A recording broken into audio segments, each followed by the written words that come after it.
Mercy healing needed as PH Catholicism nears 6th centenary. Readers see through different types of lenses to interpret the signs of the times. The Filipino Head of State used one kind of lens in his assessment of the state of the nation, calling out the Filipino Church as the most hypocritical institution. In a letter to Manyo Cardinal Maeda dated November 15, 2018. Which is which? The Holy Father saw most beautiful monument of faith and history in the Manila Cathedral, and yet the highest official of the land saw only the wounded nature of the clergy who were the ones who built the monuments of faith.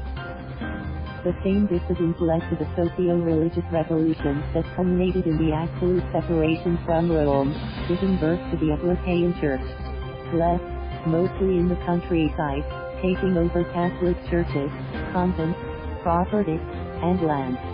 Proving themselves more patriotic, more Filipino than Roman, Catholic educated barangay heads and principalias turned into Aglipayans.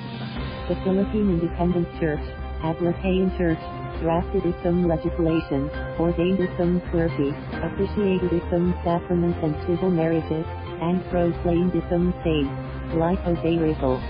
Mercy healing of historical wounds, confusion and disharmony are the works of the Father of Light, admitted Pope Francis, referring to Christian divisions in human history, the 1054 Great Schism of the Eastern Orthodox Churches, the 1502 Protestant Reformation, and the separation of the Church of England from Rome. Aglipayanism.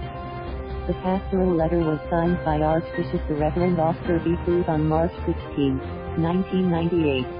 The Catholic Bishops' Conference of the Philippines, in our time, has recognized that, in this earthly pilgrimage, the Filipino Church invariably experiences her greatest strengths and also her worst weaknesses, her strengths always attributable to God alone and her weaknesses to her leaders and members. A forgiven and forgiving Filipino centenary of the arrival of the gospel to our country is giving and receiving forgiveness, a sort of mercy healing of historical wounds.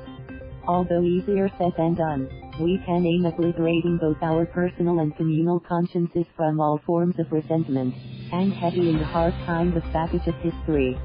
To man up, face the truth, admit errors, beg for pardon, and be committed to resolve our problems together in a peaceful dialogue are great acts that can pave the only way towards healing and renewal even after a defeat in any kind of competition, election included. And his fellow countrymen. A wounded healer is always a bearer of the glow of God's grace to others. Jose Mario Bautista Maximiano,